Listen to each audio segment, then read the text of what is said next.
Hello everyone and welcome. I'm so pleased you're able to join us from all over the world today. We hope you're all set up. Maybe you've got some snacks to keep you going through our adventure to Madagascar and the Galapagos. My name is Jay. I'm the Director of Marketing for Explore and I'll be your host for the next hour or so. So coming up, what can we expect from our Wild Isles event today?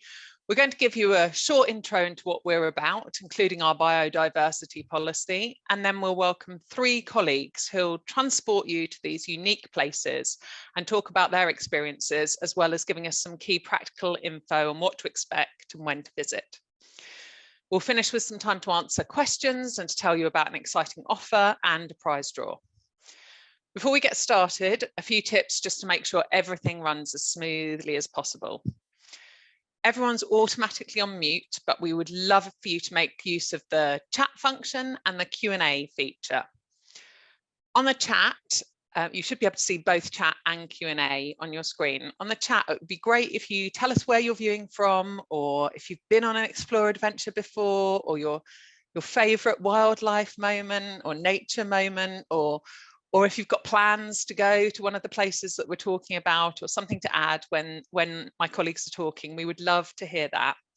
But if you've got questions that you want an answer to, please don't put them in the chat, because I've got a lovely team of experts in the office with me, and they will be looking at the Q&A section to make sure that they answer your questions as we go.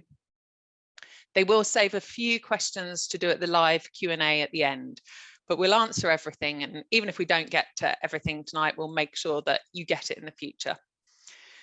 If you miss anything or need to duck out, just don't worry. We're recording this event. We'll be sharing the recording along with a summary of the most frequently asked questions, and you'll get an email with the offer, link to the video, everything that you need by the end of the week. So let's talk about Explore. Before we get started properly, some of you know Explore very well, but there's also some of you who might not be so familiar with us. We run over 350 small group adventures to more than 100 countries worldwide. We've got classic discovery trips, walking, cycling, and family tours, all with small groups. Average group size is about 11. We've got all of them have expert leaders and unforgettable experiences, and we also offer polar voyages. So why would you choose Explore for your next adventure? Well, we've recently received a Platinum Trusted Service Award from FIFO, and that is because of customer reviews. It's verified customer reviews on FIFO, and we've got an average of over 4.5 out of 5, which we're super proud of. We've also just become a B Corp certified business. If you don't know about B Corp, it's all about being a business that's good for people and good for the planet. So do look that up. On our trips, you see a mix of famous sites, hidden gems that others might miss or don't even know about. And as travellers, we want to experience a place, not merely observe it. We take you closer to the country, to its people, to its culture, often in unscripted, spontaneous and possible to replicate ways. Our fabulous tour leaders use their expert insider knowledge and local connections to make the most of unexpected opportunities. For instance, you might be invited to watch the sunrise from a lighthouse or to join family Diwali celebrations. And they're always on hand to make sure your trip goes smoothly and take care of all the logistics. I just like having someone who I can ask lots of questions about where I am to. They're always super knowledgeable. So the average group size is, as I said, about 11, which is big enough to meet like-minded people, but small enough really to get to the heart of a destination, not be a big imposition on the places that we go to. And that's important. Sustainability is at the heart of what we do, and we only work with partners who have similar values to ours. Right. Enough about us. Let's meet the team who are going to talk to you tonight. So I'm delighted that I'm joined by 2 of our product managers, Carmel and Anthony, and by Andy from our customer service team as well. They're presenting, they'll be answering the questions that you ask online when they're not presenting, and then we'll bring them back for the live Q&A near the end. Just before we get into that, I'd like to talk about biodiversity. On our tours, we want to make sure people see as much as possible, but At the same time, we're very aware that we don't want our tours to negatively affect animals or nature. Our sustainability manager, Hannah, is going to let you know a little bit more about our wildlife policy. Over to you, Hannah. Thanks, Jay, and hi everyone. Thanks for joining us tonight. I wanted to just quickly chat about this word biodiversity because it's a word we might hear all of the time and maybe not be that sure about it or what it means when you're on holiday and exploring the world. Essentially, biodiversity is all living things, from these giant baobab trees to the flowers in your garden at home. It's from apex predators to those microscopic bugs in soils. It's everything: humans, marine ecosystems, plant life, birds, mammals, everything that's considered to be alive. So everywhere in the world has some level of biodiversity. And there are 17 countries in the world that are considered to be mega biodiverse, which sounds really cool. It's defined as having more than 5,000 endemic species. So if we think about that, 5,000 species of plant and animal, marine or bird life that are only found in that location, which is mind-blowing. And Madagascar and Ecuador are both considered mega diverse regions. So really fantastic destinations to explore if you've got an interest in the natural world. And as travellers, biodiversity, or to put it more simply, nature, is often the highlight of our holidays, and it creates lasting memories of the destinations that we explore. So it's really important as travellers that we take steps to ensure we tread lightly and we protect the environment. Because when we protect it, ecosystems thrive, nature does its thing, everything's in balance, all is good. When it gets out of kilter, the impacts can range from small scale to global, including contributing to climate change. So we really take this responsibility to protect biodiversity seriously. And when we're creating trips, we keep this simple phrase in mind. We want wildlife to be wild and nature to be natural, because we know that that creates a better experience for everyone. We know if we keep our distance when viewing wildlife, that wildlife is more relaxed. We know if we collect our rubbish, it doesn't end up polluting habitats. And if we demand higher welfare standards, then those that don't meet those standards are going to be encouraged to improve. So it's positives all round. But most importantly, we work on this. So you can relax knowing that our team, our local partners, our tour leaders, they're all striving for the same goal, for wildlife to be wild and nature to be natural. And we've got guidelines in place to make sure this happens. So all you have to do is kind of decide which bit of the planet you want to explore and enjoy it, and leave the hard work to us. That's enough from me. I'll hand back to Jay and then hear about these amazing destinations. Thanks, guys. Thank you, Hannah. That's great. And I'm glad to see that a lot of people are appreciating that it's something we take seriously. And as Hannah said, we want it to be our responsibility so that you can just enjoy yourself. At today's event, we're going to take a closer look at two wild islands, Madagascar and the Galapagos in Ecuador. We're covering flora, fauna, but also mentioning what you can expect when deciding to join one of our tours in these places. And first off, I'd like to introduce Anthony Barton, who is the product manager for our Madagascar tours. Over to you, Anthony.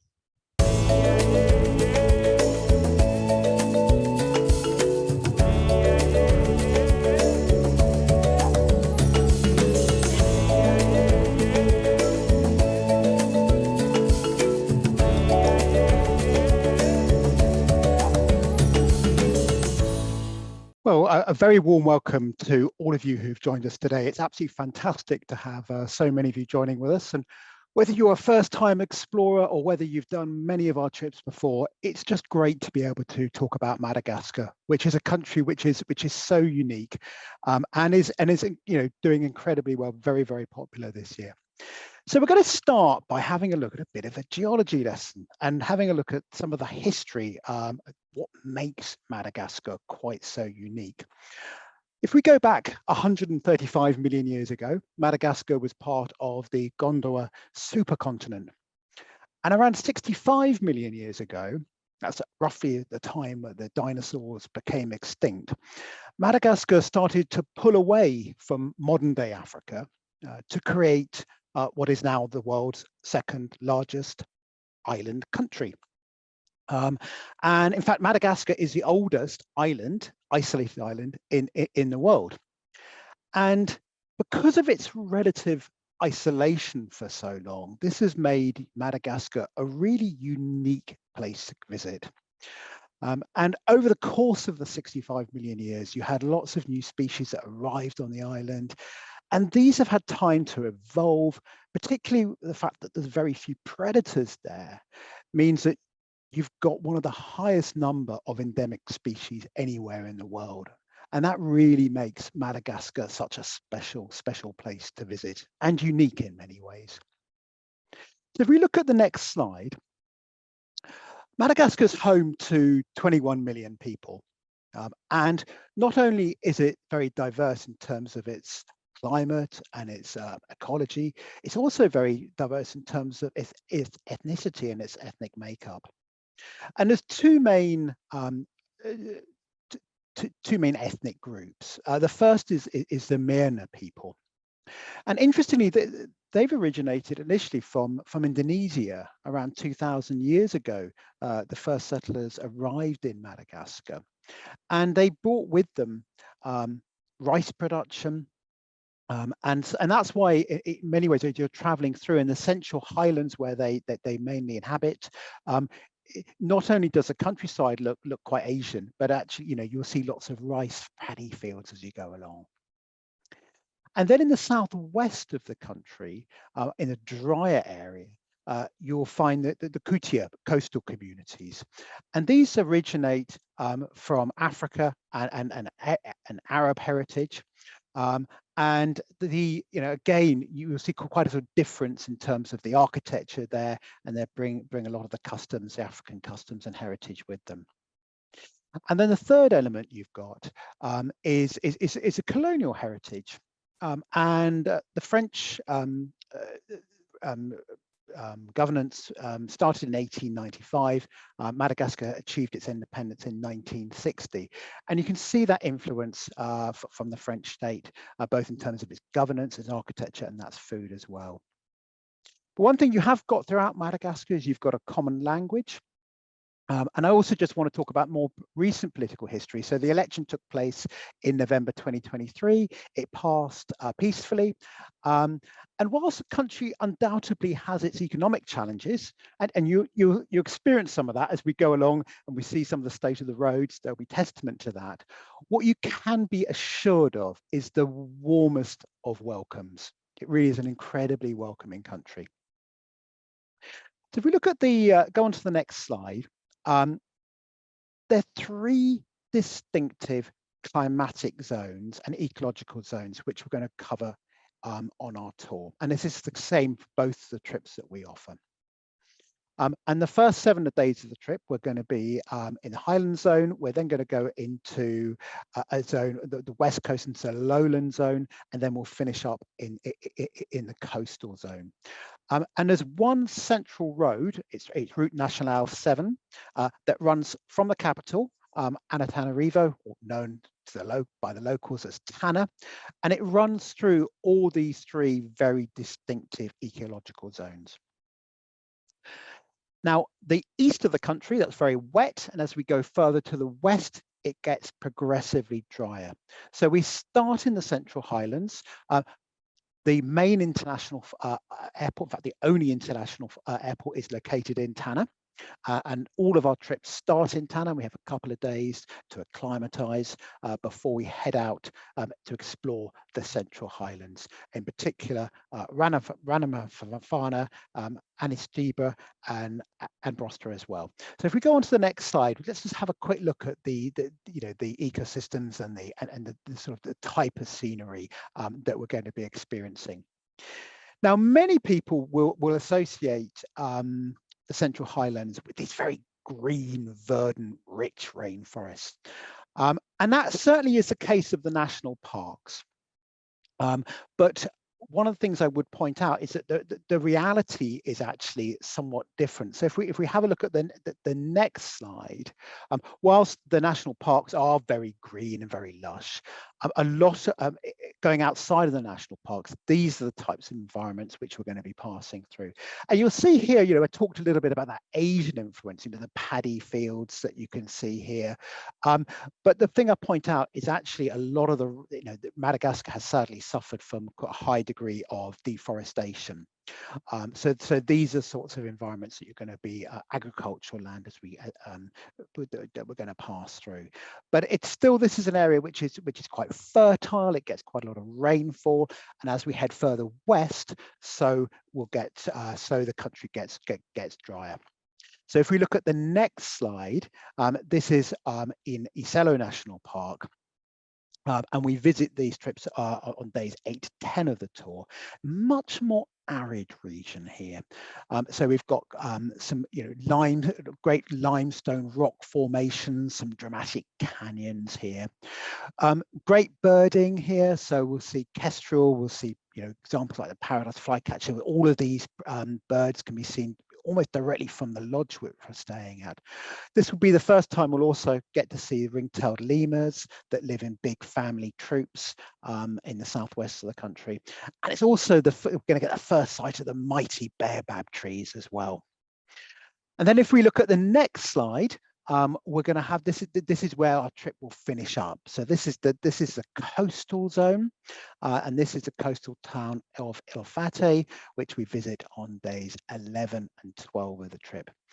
Now, this is undoubtedly one of the poorest areas of Madagascar, but it's blessed with a beautiful climate, expanses of white sandy beaches. Not many palm trees here, although this shot here, these palm trees have been planted here, but more the spiny forests, which are very distinctive and incredibly rich in bird life as well. And so fantastic birding opportunities there. So if we look at if we go on to the next slide, let's have a little look at the wildlife, which of course is one of the main reasons that people will head to Madagascar. So moving from left to right, the first is a ring-tailed lemur, and that's found in southwest Madagascar. There's over 100 species of lemur in Madagascar, and Madagascar is the only country where you're going to get to see lemur, and it really is, one of the big wildlife highlights of the trip. All descended from a single ancestral species. So lemurs, are definitely one of the highlights of the show, and our tour leaders. Look, we've got some fantastic tour leaders, and they're so passionate. We've worked with these guys for years and years and years. In fact, Ahmed was over. He was one of our tour leaders of the year. He came over to the office in 2018, and he was just so passionate about his country. It was just infectious. I just wanted to listen to him all day. He's such a great guy. Henry and Charles also leading our trips down there. Great bunch of, really great, passionate people, passionate about their country, passionate about the wildlife. So we'll see lemurs, also bird life. So there's over 100 endemic species of birds. And this is the Cressu cua, which is part of the cuckoo family, and you'll hear birds everywhere you go throughout Madagascar. And then the final shot, chameleons. So over half the world's chameleons are found in Madagascar. Everything from the 24-inch Parsons chameleon to the tiny little pygmy stump-tailed chameleon, which is literally you could almost just occupy the thumbnail of your thumb there. So really tiny. So fascinating to watch. Amazing how they are so camouflaged, and they've got these massive tongues that shoot out and catch their prey. So yeah, fascinating countries, fascinating creatures. Also lots more as well of geckos, moths, and a huge array of insects as well, including the distinctive giraffe weevil, which you'll get to see in the Central Highlands. So lots of highlights in terms of wildlife. But what I want to now do is bring in one of my colleagues, Andy Gallagher, who to give some personal insights. So Andy was out in Madagascar in 2019. So without further ado, I'd like to introduce Andy to talk a little bit more about his experience there. Thanks, Anthony. Hi, everybody. So, yes, I was fortunate enough to visit Madagascar in November 2019. I've only got about 5-6 minutes to talk about my experiences there. So, I'm going to have to go through it pretty quickly because I could talk for hours about this. So, I just wanted to give you kind of a talk through about what a typical day looked like. Give you a feeling of the flow and the rhythm of traveling through this amazing country. So you get an experience of what that would be like. Now, the trip I did was the Lost Continent trip, but it does also apply to what you should expect for the Madagascar Wilderness Trek. So the first thing to say is when you go to Madagascar, you need to leave behind any preconceptions of kind of timekeeping and routine, because the trips will flow based on the wildlife, the rising and setting of the sun, and the weather that you experience throughout the days, and that will determine whereabouts in the national parks you go, when you go, and what you see with the tour leader and the local agents that we use. So the first thing is this is a wildlife viewing on foot. So even though you're driving huge distances, when you're out there viewing the wildlife, it's all on foot. So it gives you an amazing opportunity to immerse yourself in the environment and get really up close to nature. There's lots of early starts. Typically, you're starting around 6-7 a.m. and that will be because you're either going into the forest, into the nature reserves, or you're heading off on a long drive to the next destination. So rising early with the sun, a simple continental breakfast is usually the start of the day, and then you're heading into the forest. So this main picture here that you'll see is from Andasibi National Park. And there and throughout the tour, you're going to be doing morning, afternoon, night walks, some of them as part of the trip, some of them are going to be optional extras. And as Anthony touched on, you're going to be seeing several species of lemurs throughout. In Antasibi, we saw one of the largest lemurs, the Indri, and we also saw the smallest species of lemur, the mouse lemur, which we were lucky enough to spot on one of our night walks. But Madagascar is so much more, as Anthony said, than lemurs. You've also got insects, frogs, snakes, spiders, chameleons, and an abundant range of wildlife and bird life throughout. The walks on this trip, a majority of the time, they're along well-trodden trails. There may, on occasions, be slight inclines, but nothing is too severe. It's not a proper trekking trip, the one that I did, the Lost Continent. And generally speaking, the walks that we do are a circuit. So if there's times that you might need to cut short or go back, you can do so. On all our tours, on all the national parks and reserves that we go to, you're going to be joined by a local guide. So as well as acting as a treasure trove of information, they're going to act as spotters. So you need to be prepared at times. You might have to, David Attenborough style, scramble through the undergrowth if they spot any wildlife or conspiracy of lemurs. On the next slide, we're just going to talk about some of the drives. So as we said, as you drive through the country, you're going to go through the different regions that Anthony talks about, and you're also going to experience some of the different road conditions. So some of the roads are really rough and ready, full of potholes and bumps, where traveling can be quite slow. But then some of the roads, as you can see in the middle, are these straight, newly tarmacked roads that you can whiz by and see the country flying past your window. Along the way, there's going to be plenty of opportunities to stop, and that could be small village markets, cultural stops, roadside shacks. We stop at small nature reserves along the way to have lunchtime walks and more wildlife spotting. Or it could be opportunities to swim in some of the lakes, such as this one at Lake Tritriva. On to the next slide. So as Anthony said, and this was for me one of the biggest highlights of the trip itself, it was a real unexpected highlight. These are pictures from Isalo National Parks, in the centre of the country, heading along that central spine of Madagascar. And here it's a national park full of rocky outcrops, rolling hills, stunning panoramic views. It's still full of wildlife, but it's mainly about the flora here, walking through the sandstone canyons, the peaks. And on this particular trip, we stop after about 3-4 hours of walking. We stop at a small rock pool for a really well organised picnic lunch. And then the last thing I wanted to talk about is the food on this trip. Again, this was another real highlight and an unexpected thing for me. It was the variation of the food. So you've got everything from small roadside shacks selling fresh fruit, cured meats, fish. You've got local dishes in the bottom right-hand side, which is ramazava, which is a traditional Malagasy stew of vegetables and zebu meat. But you've then also got this influence of French-inspired cuisine and Asian-inspired cuisine.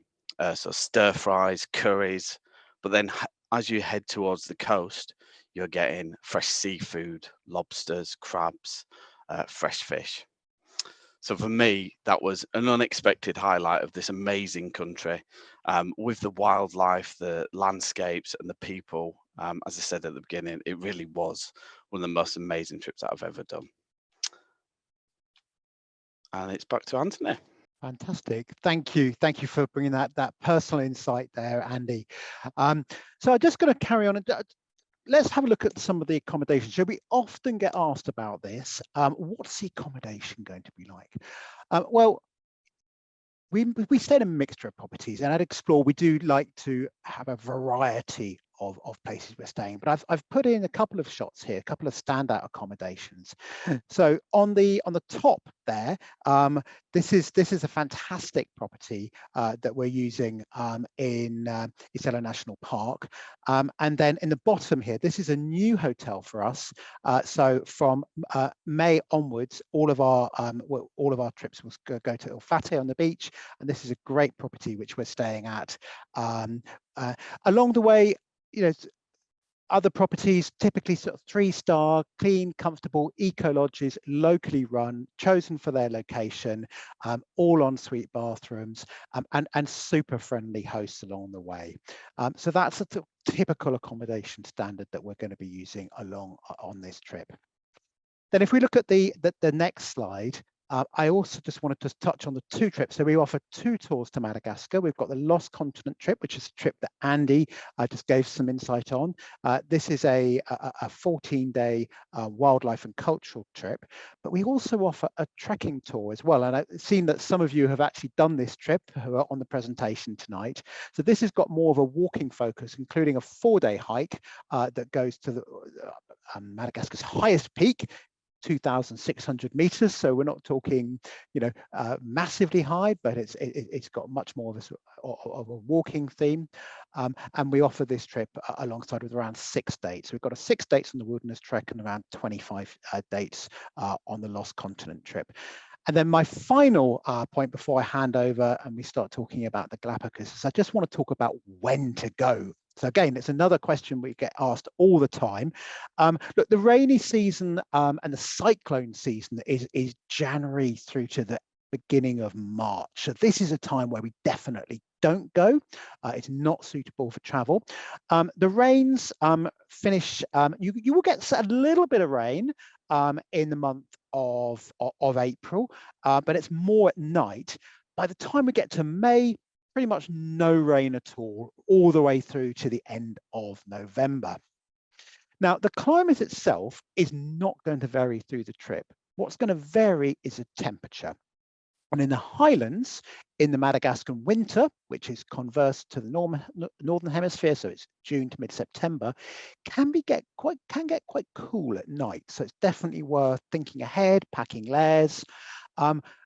Around the rest of the time, then it's going to be, very comfortable temperatures. On the coast, 25 to 35 degrees, quite hot, quite humid. Temperatures of around 15 to 25 in the highlands. So the best time of, so from April really to the end of November, is the perfect time to go. So that's it for Madagascar. Please do ask questions. And without further ado, I'm now going to pass you over to my colleague Carmel, who is going to talk about the Galapagos.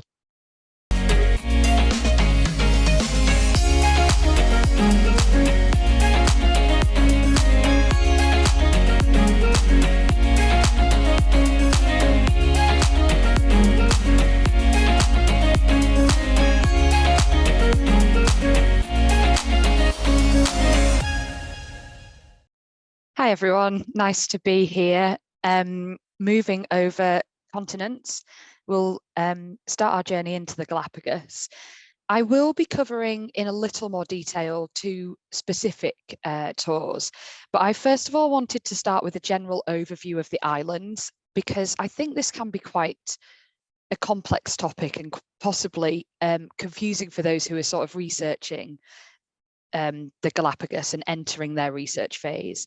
So most cruising itineraries and Explore offer a land-based itinerary and lots of cruises, which I'll touch on in a little more detail later.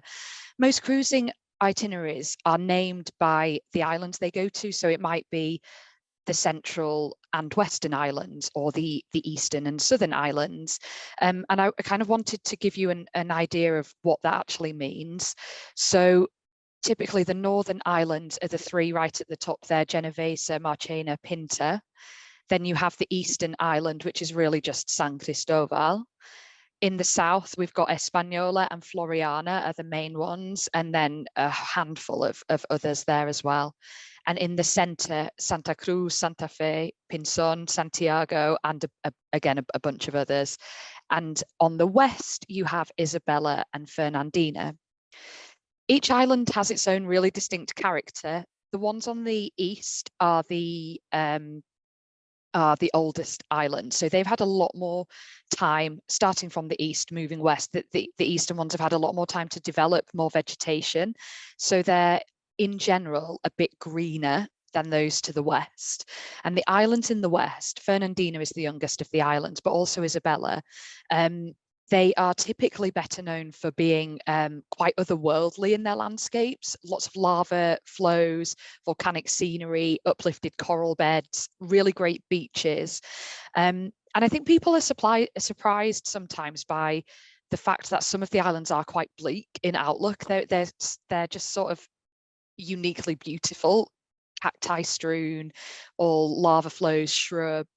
And then the larger and the older islands have quite lush, verdant interiors, especially Santa Cruz, which does have quite a lush, almost cloud foresty feel to it, with big ferns and things like that.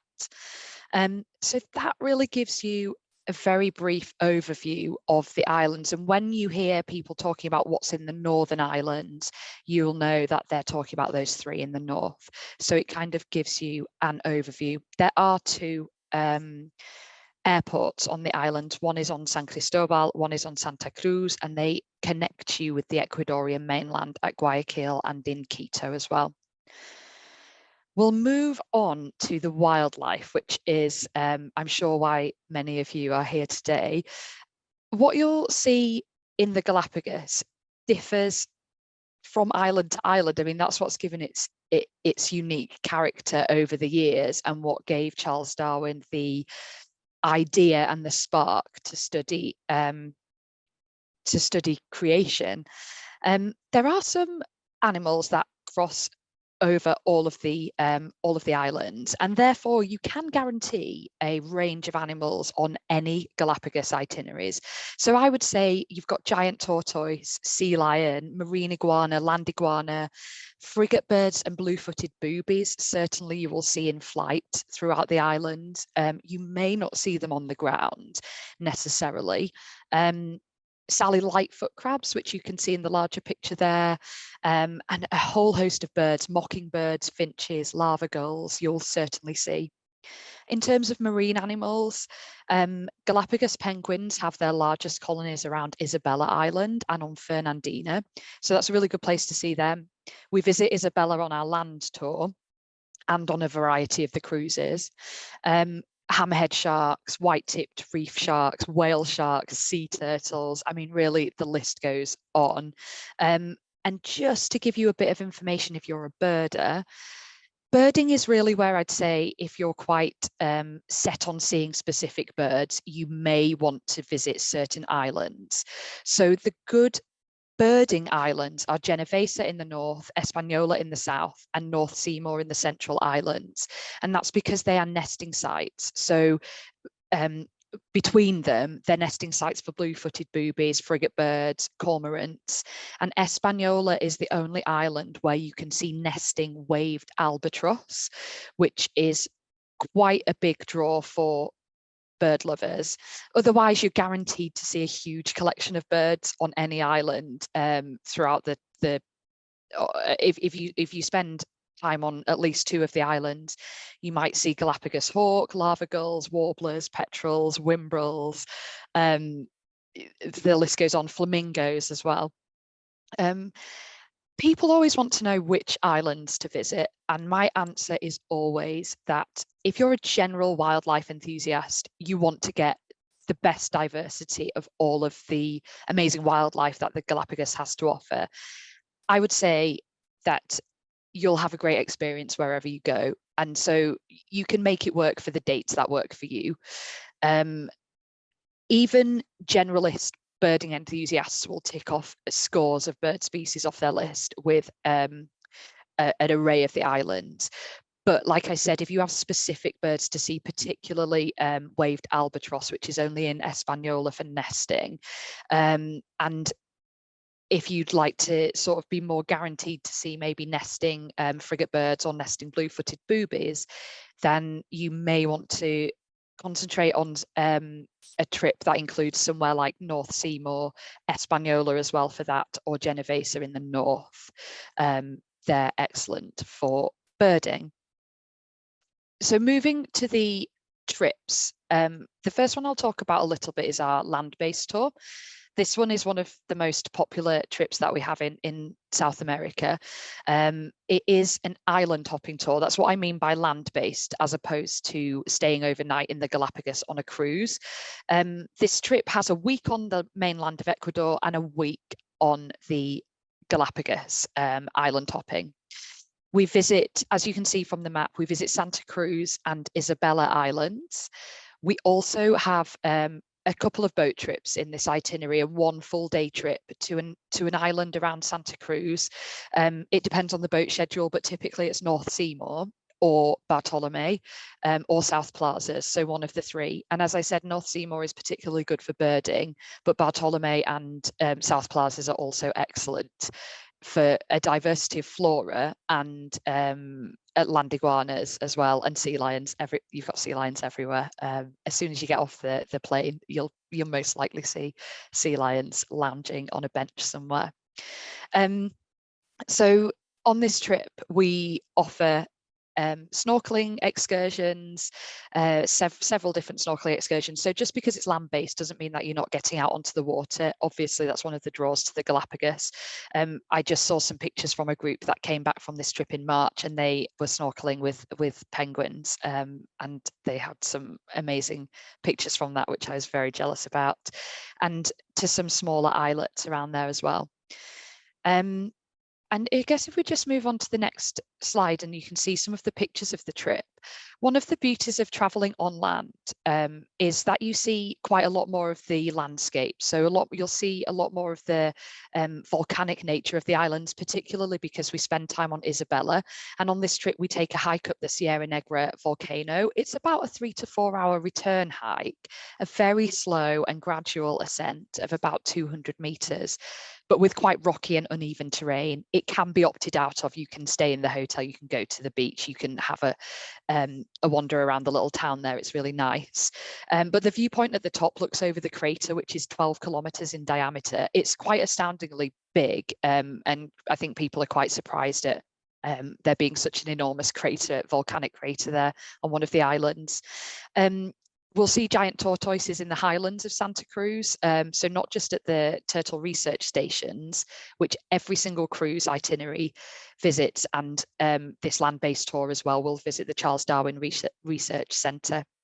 but you'll see them in the highlands too, which is in their natural habitat, which is great. And a word on guides. Guiding is a legal requirement everywhere in the Galapagos. So while Explorer always have a tour leader with them, and you'll have a tour leader throughout the trip from the mainland and to the islands, you'll also be accompanied by a certified naturalist guide on every excursion across both islands. So they really impart a whole lot of information. To be honest, our tour leaders also know so much about the Galapagos. They've been working there for years and years. So with the combination of them plus the certified local Galapagos guide, it's a real, you'll get immersed into it. And on these trips, we use 3-star standard accommodation, that kind of rough grading on both islands. And they're really, really nice, quite small, locally run hotels. In fact, in the Galapagos, you can't just be from Ecuador to own a hotel. You have to be from the Galapagos. So I would say that not just to own a hotel, to own any business, shops, cafes, restaurants, you have to have a Galapagos residence permit or be a Galapagos national. And it's quite difficult even for Ecuadorians to get a residence permit there. So it's really great to put money back into the local economy, particularly traveling on land.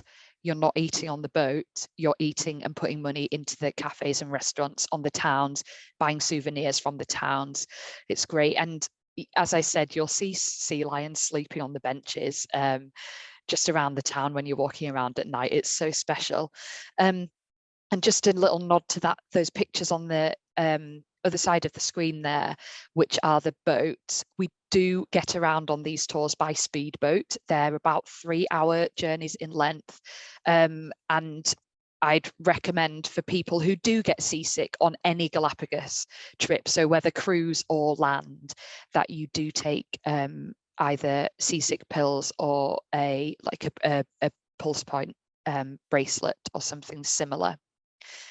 And if we just move on to the next section, this is really, I mainly want to focus on the Galapagos, of course, but just to mention that this tour does have a week on the Ecuadorian mainland, and we try and combine a bit of the wild nature of the mainland as well into the Galapagos element. So we visit the cloud forest in Mindo on the mainland, which is an amazing hummingbird viewing area, and the hotel that we use have hummingbird feeders outside, tropical gardens. You'll take that little cable car, it's called the Taravita, across to a waterfall.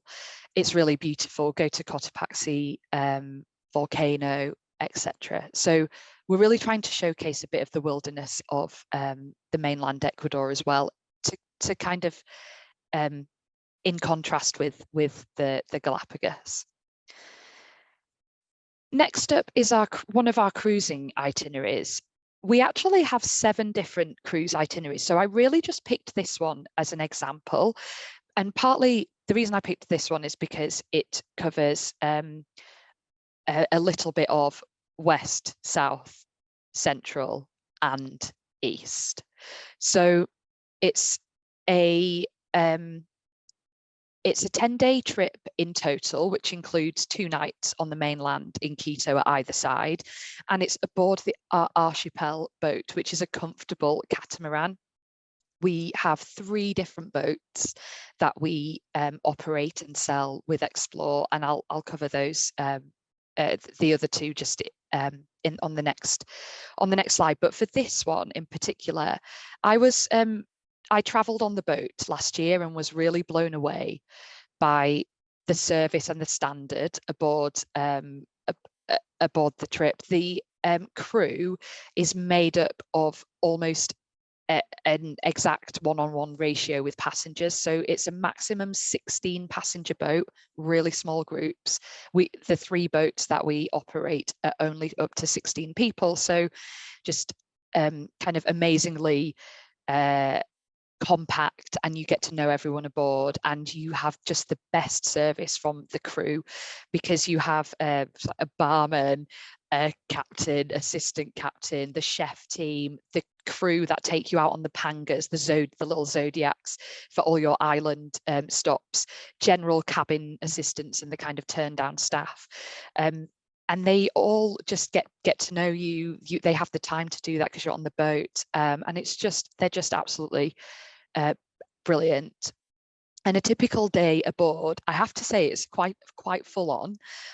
You're on the go all the time. So you get up at 7 o'clock for breakfast, and your first land excursion is going to be at 7:45. Pretty much it's pretty standard on every single boat. And the reason is because the Galapagos are quite regimented. The authorities have quite strict rules in place as to how long boats can dock at different sites, and you move around the island in this kind of like dance that as a customer you would never ever see as someone aboard the vessel, but the captain just knows exactly where they're going and where all the other boats are going.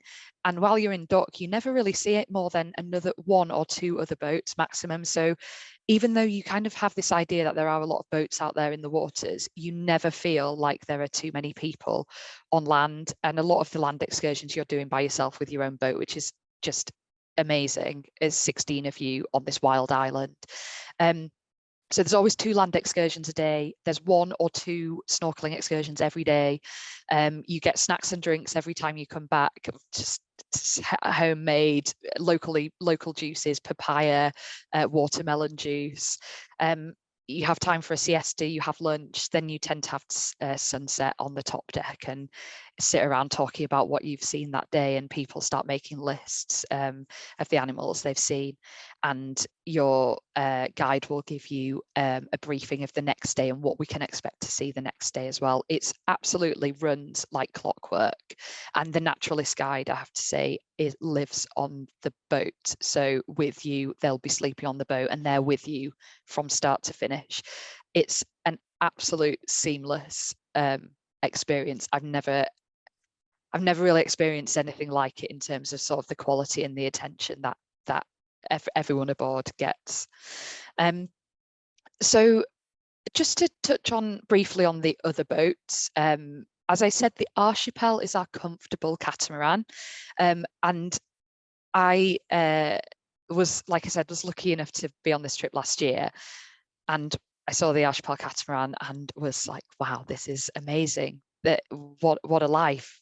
Your bed's right next to the window, you wake up to the open the curtains and you've just got the rolling sea and the blue skies outside. And then I went to see our other 2 boats that we also offer. So they're called the Solaris and the Treasure, and they are an upgraded standard of premium boat. The Treasure is the one on the left, which has a hot tub on the top deck.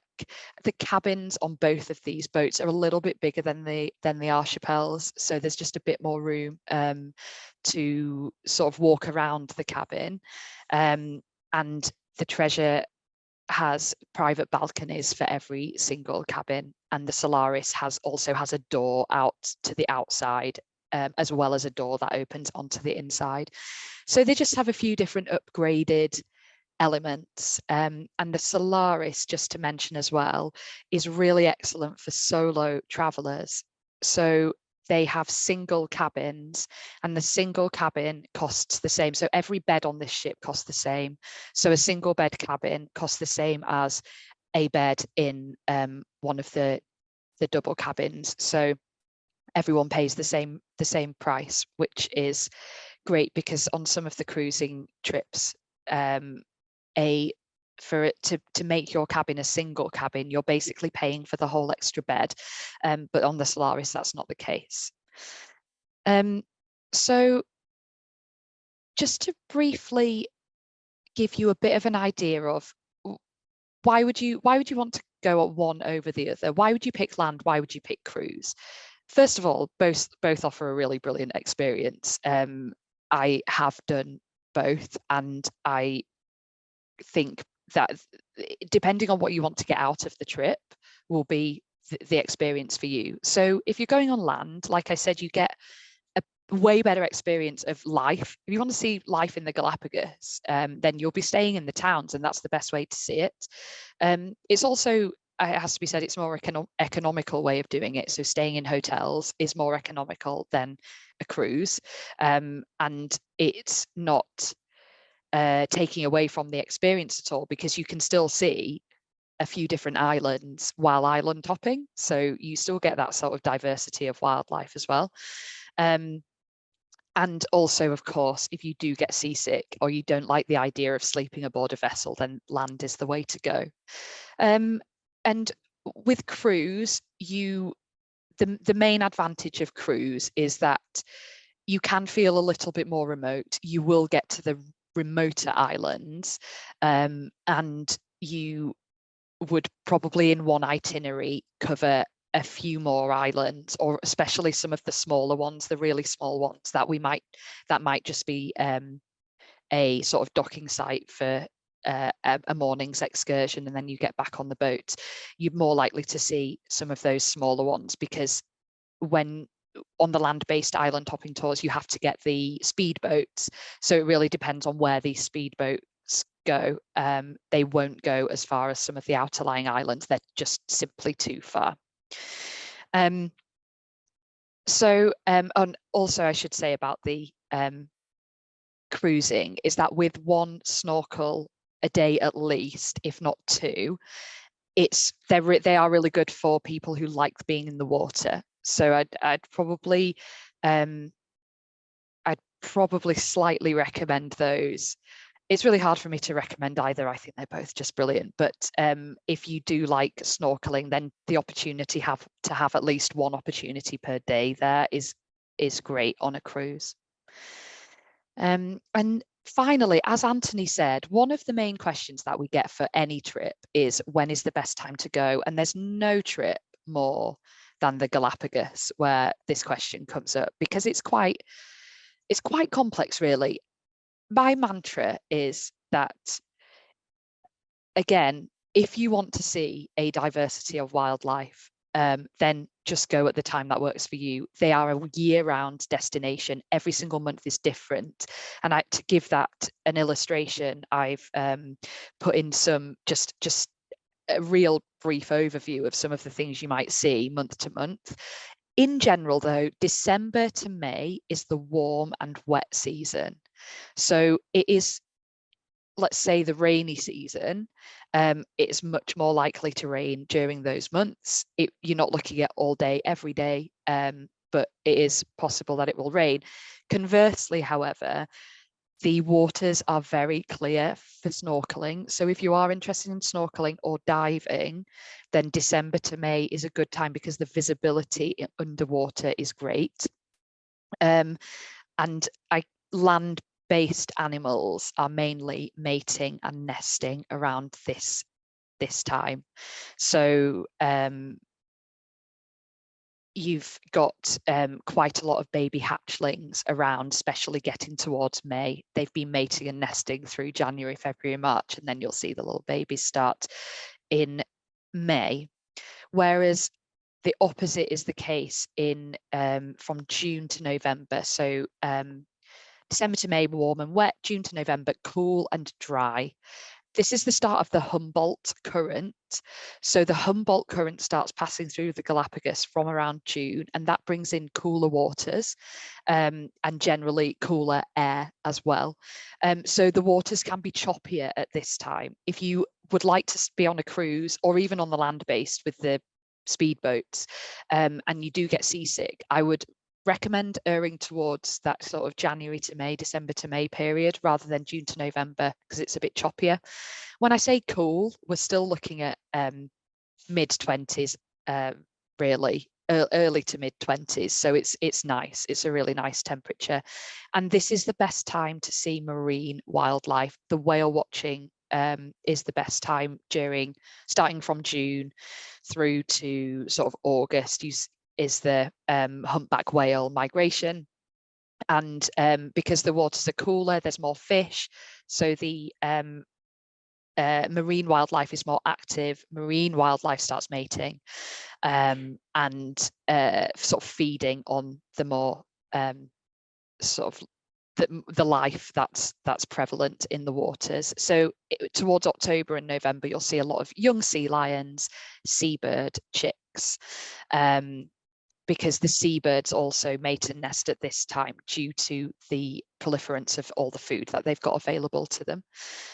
So that's blue-footed boobies is one of the best ones to see nesting in this time around September and October on North Seymour. That's really it from a best time to travel sort of standpoint, but I really just want to emphasize again that the Galapagos Islands, if you are generally interested in seeing a really wide range of animals, then it is a year-round destination and you will get that at any time of year. And then the wildlife in these islands doesn't stop for anyone. And on that note, I'll pass back to Jay.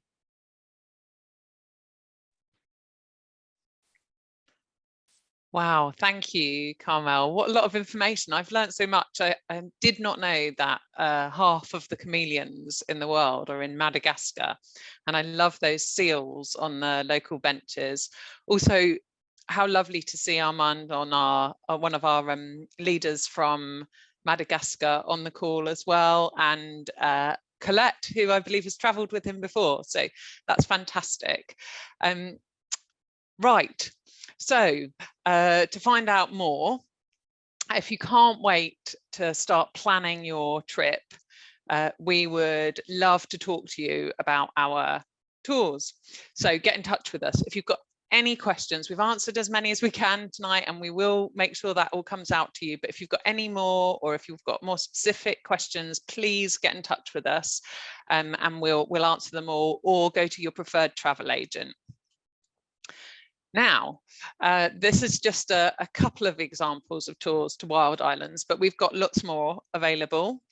As you can see here, we've got a range of islands that are just waiting to be discovered. And now we have a video of just a few of them.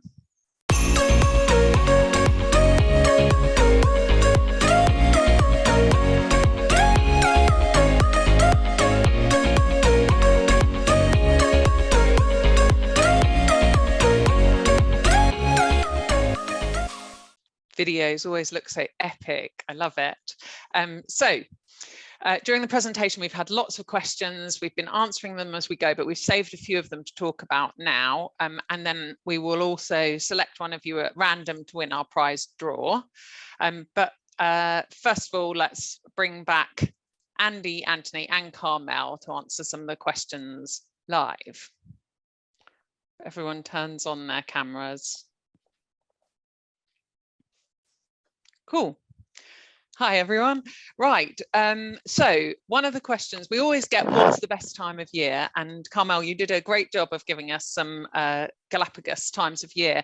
Anthony, I wonder if you could tell us about Madagascar. Best time to see lemurs, and is there whale watching? Yes. Okay. So look, in terms of the best time of year to go in Madagascar, the optimum time is going to be September through to November, because that's mainly around actually the weather more than the wildlife viewing opportunities. You know, the wildlife viewing opportunities are generally pretty good all year round. But remember that our operating season is going to be April through to November. So that's the window in which we operate our trips. Best time of year, September to November, but for wildlife viewing, pretty good right the way through the season. And the second thing was about the whale watching. Look, we don't include whale watching in our trips. We don't go to the area that we go to. There isn't whale watching. It is available in the East Coast, but that's not actually included in our trip at the moment. That's really useful to know. Thank you for sharing that with us, Anthony. Carmel, you touched on it briefly. The seas, how choppy is it in the Galapagos? Do people need to worry if they get seasick? Certainly not in December to May, which is typically the much calmer season. And I would recommend, if you're worried, to probably travel in those seasons. Having said that, I travelled in October, and the seas were very, very calm.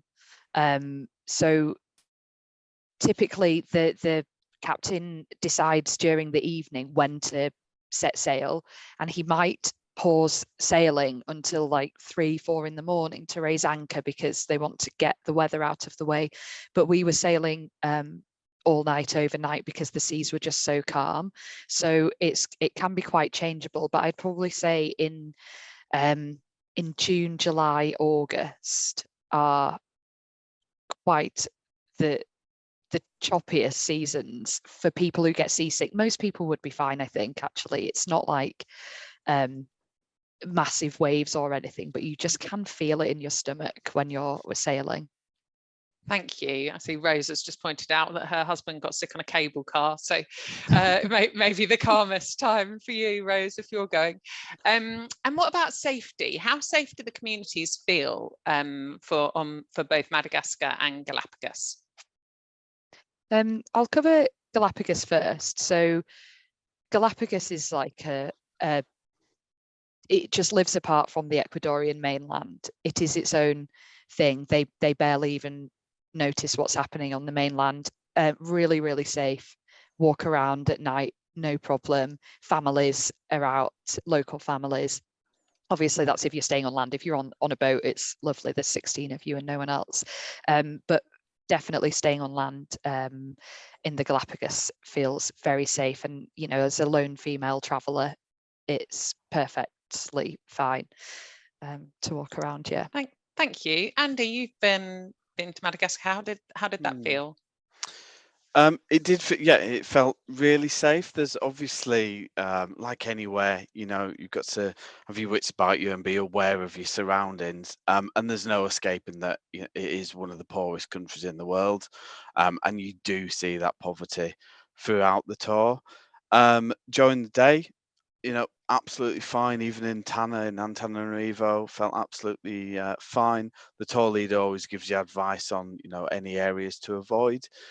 When you're outside of the main cities, the electricity outside of the hotels isn't that reliable, so things tend to die down. When I was talking about the rhythm of the day, as the sun sets, shops close, it does get very quiet, so you're not really out and about in the towns during the night. And the hotels that we use are absolutely fantastic, so, you know, no safety concerns there at all. That's great. Thank you. Thank you ever so much, everyone. We've just tipped over the hour already, so I don't want to go on for too much longer, but we will answer all of the questions in the Q&A that comes out with that email. The team is still busily answering questions and will be there for a few more minutes yet, so just hang on if we haven't got to yours yet, and obviously we'll send that out soon. One lucky winner is going to win a fab Tilly hat. They're pretty iconic, the Tilly hats. I'm off to Sri Lanka next week and I could do with one because I think it's going to be pretty hot there, but unfortunately I'm not the winner. The winner is Elaine Wade. Congratulations, Elaine. We will be in contact with you after that, after this, and get your prize all sorted, so we'll be in touch by email. So thank you so much for joining us. Thank you to my colleagues, both those on screen and those behind the scenes.